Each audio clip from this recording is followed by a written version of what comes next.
رجب کے 3 دن آتے ہیں جس کے متعلق فرمایا گیا ہے ایام بیز میں بھی 13, 14, 15 یا 14, 15, 16 یہ جو تاریخیں آتی ہیں اس میں روزے رکھو. اس کی بھی بڑی فضیلت ہے کہ تم تیاریاں ابھی سے شروع کر دو کہ رمضان المبارکہ میں اچھی فصل دیکھ سکے, ہمارے جسم کے اندر بدلاؤ آ سکے, ہمارے دل کے اندر انقلاب آ سکے. اور تیاری یہاں سے نہ کر کے صرف رمضان میں ہی امید لگائے بیٹھتا ہے تو میرے عزیزوں کچھ تو صفائی کی ضرورت ہوتی ہے. آپ نے اگر زمین خریدی کھیتی باڑی کی غرض سے اور گئے, وہاں جاتے ہی آپ نے سوچا کہ اس میں فصل آ جانی چاہیے, تو کسانوں سے پوچھو تو بتائیں گے آپ کو نہیں, زمین کو پہلے صاف کرنا پڑتا ہے, کچرے ہوں گے اس کے اندر بہت سارے, ہل چلاؤ یا کسی بھی طرح سے اس کو صاف کرو. صاف کرنے کے بعد پھر یہ بھی کسان کہتا ہے کہ زمین کو تھوڑا ڈھیلا کر دو, بڑے بڑے ڈھیلے ہوں تو اس کو توڑ دو اور مٹی نرم ہو جائے. اور اس کے بعد پھر کسان کہتا ہے تھوڑا پانی بھی چھڑکاؤ کرو, گیلی ہو جائے, تب جا کر کے تم اس پر بیج بو. میرے عزیزو یہ رجب بیج بونے کا موسم ہے تو پہلے زمین کو ڈھیلا تو کر دو, زمین کے اندر جو کچرے ہیں اس کو نکال تو دو, دل کے اندر جو وسوسے بھرے ہوئے ہیں, گناہوں کے خیالات بھرے ہوئے ہیں, اس کو پاک تو کرو. اس کو پاک کرنے کے لیے اللہ کریم کی بارگاہ میں آ کر گڑ گڑاؤ. تمہارا ایک آنسو تمہارے تمام گناہوں کو اور اللہ کی غضب کو ٹھنڈا کر دیتا ہے. ہاں, ایک آنسو کا قطرہ تمہارے لیے اللہ کریم ہے, موتی سمجھ کے شان کریمی نے چن لیے قطرے جو گرے تھے عرق انفعال کے. امام غزالی رحمۃ اللہ تعالی علیہ نے لکھا ہے کہ آج اللہ تبارک و تعالیٰ کی رحمت کو اپنی طرف مائل کرنے کے لیے اگر تم کچھ کر سکتے ہو تو بس یہ ہے کہ دنیا رونے اور گڑ گڑانے سے نہیں مانتی, لیکن مولا کریم بندے کے ایک مرتبہ سجدہ کر کے اسے پکارنے سے فوراً قبول کرتا. موسیٰ علیہ الصلاۃ والتسلیم اللہ تعالیٰ سے پوچھتے ہیں مولا جب تیرے بندے تجھے پکارتے ہیں تو اس میں نیک لوگ بھی ہوتے ہیں اور گنہگار بھی ہوتے ہیں, تو کیا تو سب کی پکار کا جواب دیتا ہے؟ توجہ, اللہ رب العزت فرماتا ہے اے موسیٰ میرے پکارنے والے بندوں میں نیکوکار بھی ہیں گنہگار بھی ہیں. ہاں, نیک بندہ جب مجھے پکارتا ہے یا ربی تو میں جواب میں کہتا ہوں لبیک یا عبدی, اے میرے بندے میں حاضر ہوں, بتا تیری کیا حاجت ہے. پھر موسیٰ علیہ السلام پوچھتے ہیں کہ مولا یہ تو نیک بندہ جب پکارتا ہے تو تو کہتا ہے لبیک یا عبدی, اور جب گنہگار پکارتا ہے تب کیا کہتا ہے؟ رب تعالیٰ فرماتا ہے جب میرا گنہگار بندہ مجھے پکارتا ہے یا ربی تو میں اس کے جواب میں 70 بار لبیک یا عبدی کہتا ہوں. ایک بار پکارے 70 بار جواب. ایسا کیوں ہے؟ تو فرماتا ہے میرا رب نیکوکار کو اس کی نیکیوں پر بھروسہ ہے کہ اللہ معاف کرے, اور گنہگار کو صرف میری رحمت پر بھروسہ ہے. اس کے پاس ہے کچھ نہیں, اس کے آس پاس وہ نظر ڈالتا ہے میں نے کوئی ایسی نیکی رکھی نہیں ہے, صرف اللہ رب العزت کی رحمت ہے جو مجھے معاف کر سکتی ہے.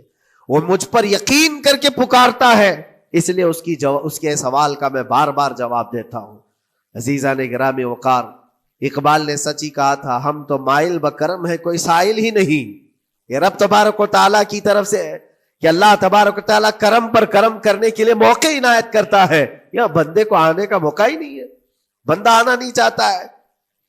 اس سے پہلے کہ تمہارے ساری چیزیں بند ہو جائیں, دروازے ختم ہو جائیں, اللہ رب العزت کی بارگاہ میں آؤ اور اسے پکارو. یقیناً یہ تمام چیزیں تمہاری زندگی میں انقلاب لاتی ہیں, بہت بڑی تبدیلی لاتی ہیں. عزیزان گرامی, پھر میں یہ عرض کرتا ہوں کہ رجب کے اس مہینے میں دل کو نرم کرنا بہت ضروری ہے. دلوں کی سختیاں آج گناہوں کی طرف مائل کرتی ہیں. ہمارا دل سخت ہے یا نرم ہے اس کو پہچاننے کے کئی تھرمامیٹر دیے گئے ہمارے پاس. چیک کرو ہمارا دل کس پوزیشن میں ہے آج.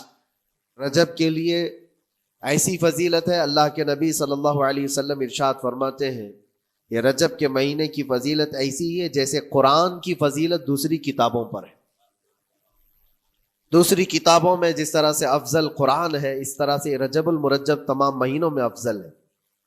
اور نبی کریم صلی اللہ تعالی علیہ وسلم اس میں عبادت کرنے کے لیے ترغیب دیا کرتے تھے. اس کو ترجیب بھی کہا جاتا ہے, اور خاص طور پر رجب کے متعلق بزرگان دین نے فرمایا یہ فصل بونے کا مہینہ ہے.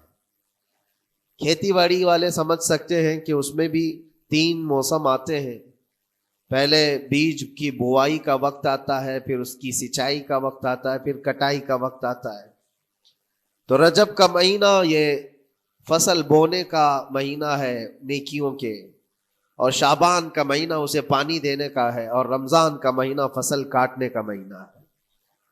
اور رجب کا مہینہ آتے ہی اللہ کے نبی صلی اللہ تعالیٰ علیہ وسلم یہ دعا فرمایا کرتے تھے، اللہم بارک لنا فی رجب و شعبان و بلغنا رمضان. سب کو یہ دعا بھی کرنی چاہیے. حضور اکرم صلی اللہ تعالیٰ علیہ وسلم یوں عرض کرتے کہ اے اللہ رجب اور شعبان میں تو ہمیں برکت عطا کر اور ہماری زندگی کو رمضان تک پہنچا دے.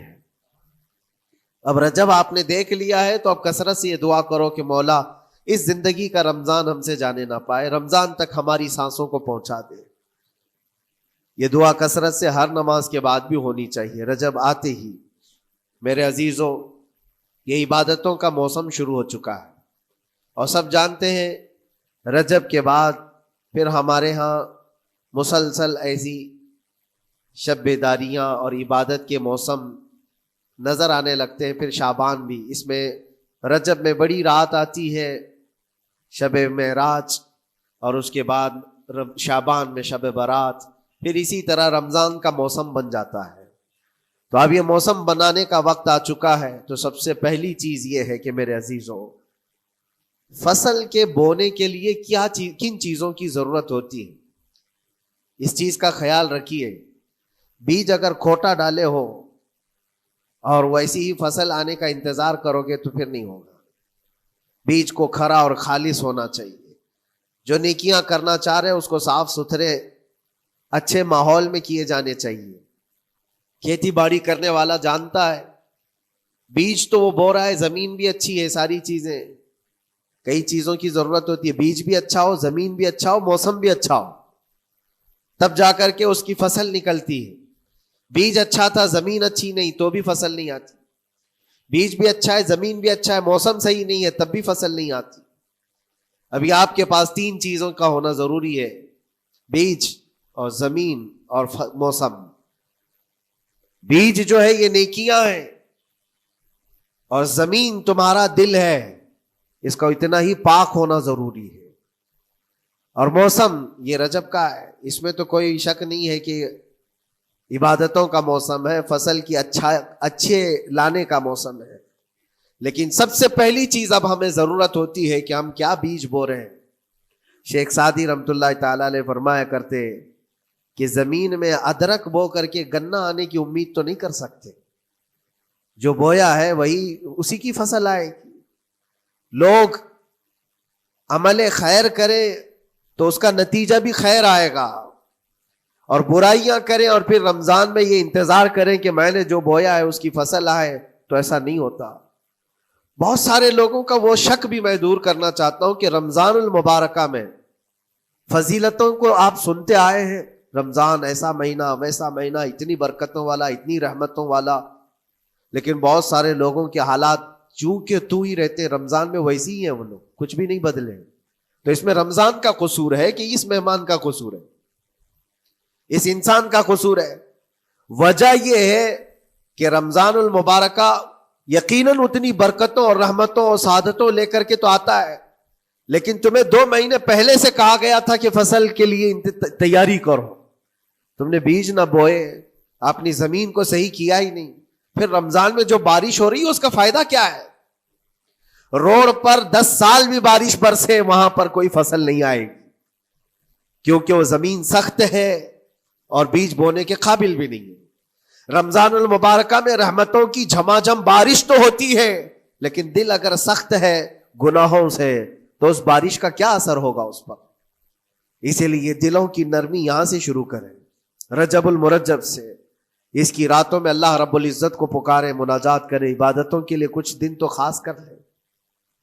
بہت دنیا میں ہم نے اپنے آپ کو ملوث کر رکھا ہے، کچھ راتیں اللہ رب العزت کی عبادت میں تو لگائے. اللہ کے نبی صلی اللہ تعالیٰ علیہ وسلم کی ایک حدیث ہے، جامع الاصول سے نقل کی ہوئی، رجب المرجب کے پہلے جمعے جو ہم لوگ ابھی گزر چکے ابھی یعنی وہ رات تو گزر چکی، کل کی جو گزری ہوئی رات ہے رجب کی، یہ پہلی جمعہ کی شب تھی. اس کے متعلق روایت ہے کہ 12 رکعتیں جو مغرب کے بعد سے لے کر عشاء کے درمیان پڑھتا ہے، اللہ کریم اس کے تمام گناہوں کو معاف کرتا ہے اور اس سال اس کو پورے طور پر ناگہانی آفات سے محفوظ رکھتا ہے، اور شیطان کے اس پر قابو پانے سے بھی اس کو اللہ محفوظ رکھتا ہے. تو یہ تھی تیاریاں، یہ ساری چیزیں ابھی سے تیاریاں ہونی چاہیے.